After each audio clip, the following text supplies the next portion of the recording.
Hi, I'm Rob from Automated by the Global Society, and in today's training video, we're going to be looking at goals inside Ontraport's campaign functionality, and this is super powerful, so let's get started.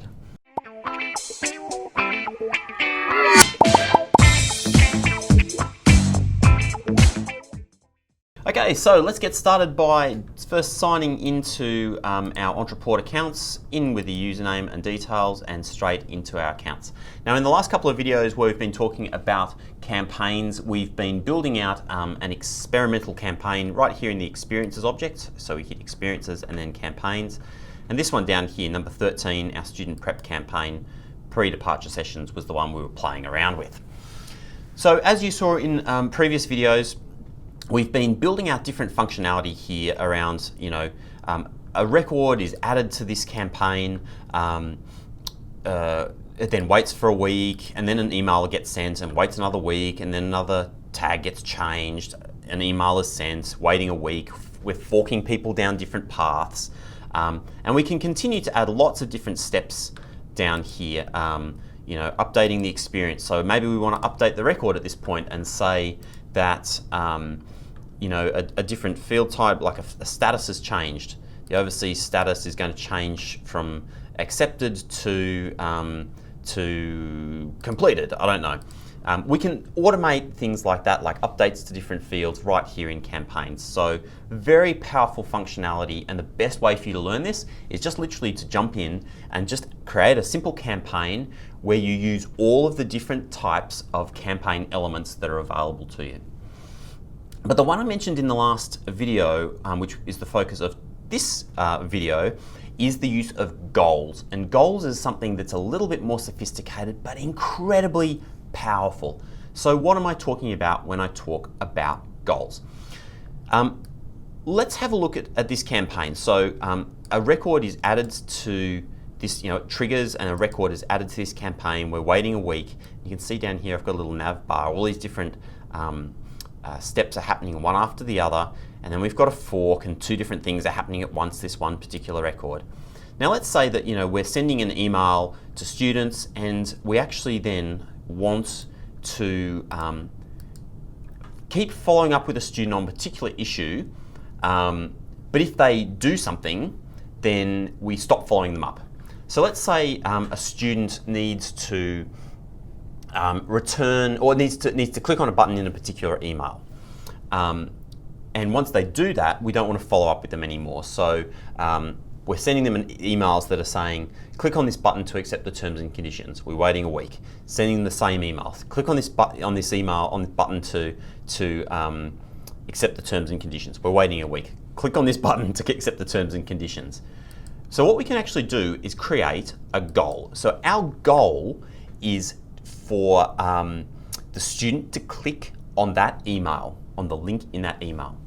So you can see when I select goal as a campaign element, it draws this little line, and it says here, moves the experience to this element when any of the selected goals are achieved. So let's click on the goal itself and dive in. So the first thing you'll notice is over here in the settings is that it has the similar sorts of conditions as to triggers. So any experience on this map, basically wherever they're sitting on this map, get drawn down to this goal element if I choose this option. Only experiences on the previous wait. So if only people who've kind of dropped down this particular fork of the campaign and they're sitting here can achieve that goal. That's important, right? Because you might sometimes want to suck records from anywhere on this campaign map down to a particular point. But if you've got a very specific goal that you want achieved, maybe you only want the people on the previous step. Any upstream element is quite important. So that means anyone that's upstream of this particular goal, so that counts as anyone all the way up to the top here, but not down this second fork. So upstream elements are very important as a potential type of record that it can achieve a goal. And any experience in an account is even more powerful, because what that means is that if you have an experience record and you just want to bring them onto this campaign, so that's a trigger, bringing somebody onto this campaign, but not just like it's a trigger point at the top of the campaign, but literally bringing them in and dropping them right here. Any record in your account, you can do that using a goal. So that's phenomenally powerful. And then note this, if the experience is already on the map, then move them here when they're achieved. So remember with the triggers, we looked at you can move them up to the top of the trigger, or you can move them up here again, so that basically the same record can be on the map in multiple places. For the most part, when we're building for automated inside your account, we're going to be using the add here again when achieved functionality.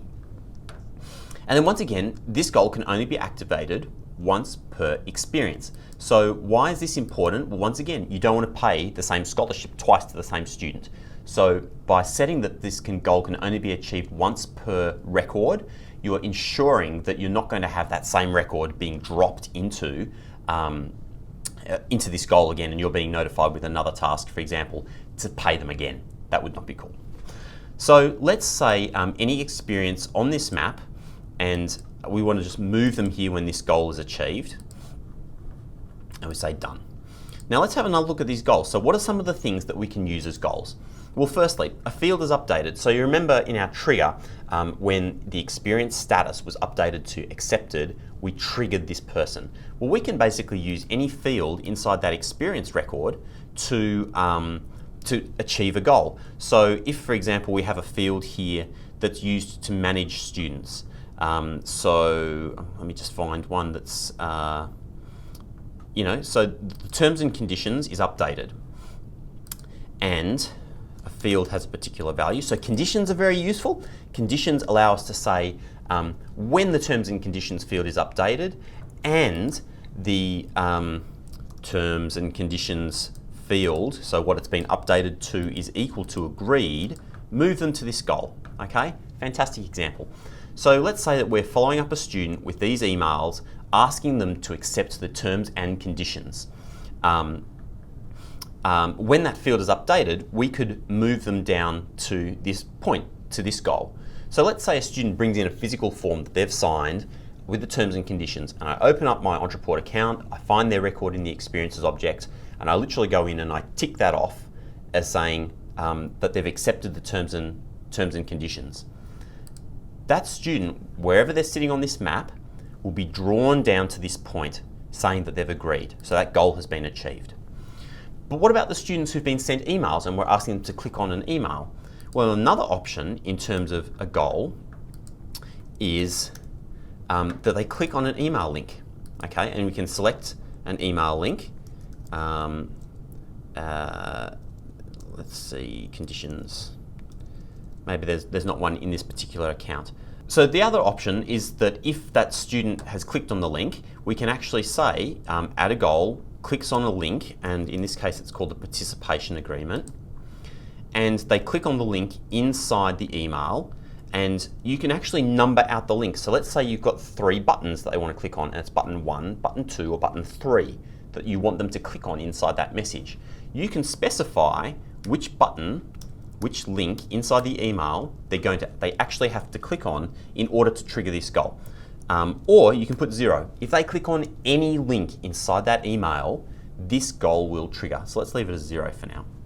Do we want to have a condition? Do we only want certain types of students at certain statuses to achieve this goal? We can actually specify that right here in the conditions. And now we've got these new threads, right? Like new streams. So if we've manually updated a record to terms and conditions accepted, what happens next? Well, maybe we want to send them an email saying, hey, thanks for accepting the terms and conditions. Just reminding you, this is what you've agreed to. Here is an email with a copy of the terms and conditions. Maybe we want to add a tag to that record.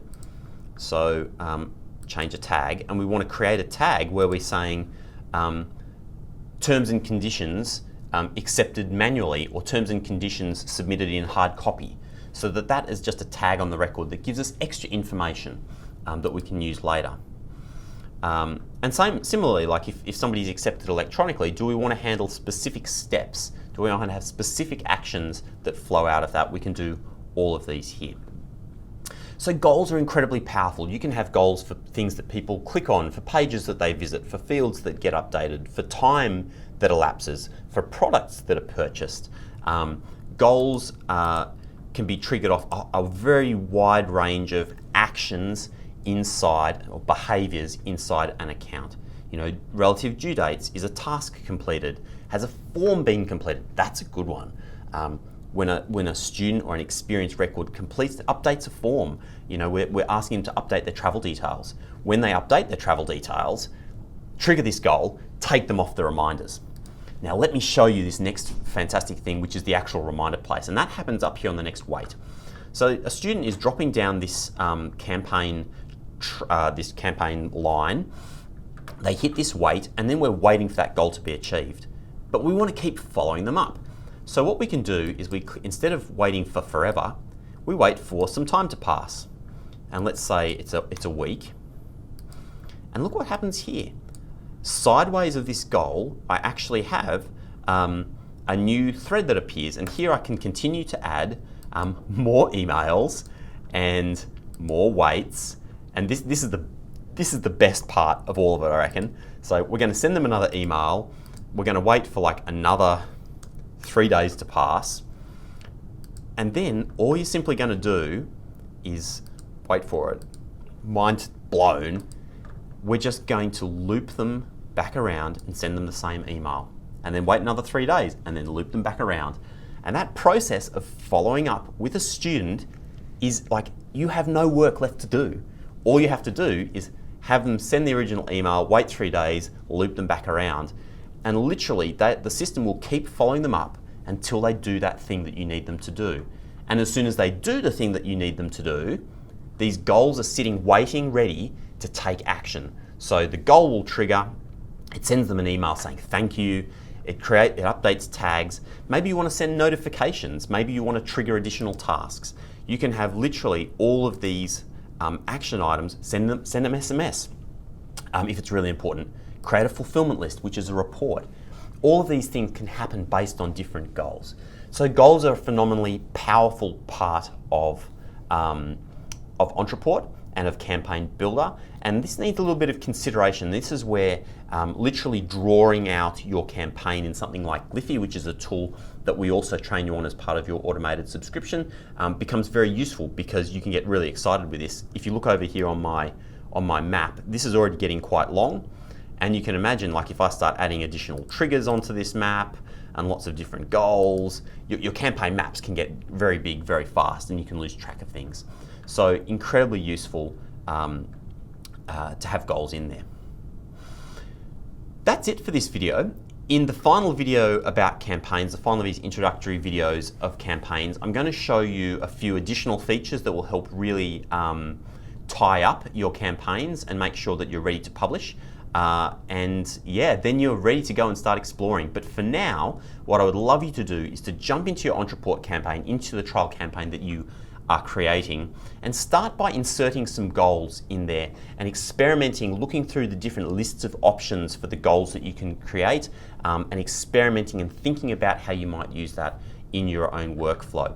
The other thing I would really like you to do is not only to insert a goal, but also play around with this wait prior to the goal. So waiting for some time to pass, specific days to arrive, and adding some follow-up steps that flow out from the side of that if a goal isn't achieved in time. And I will see you in the next video. Have a wonderful day, whatever you're getting up to. Take care.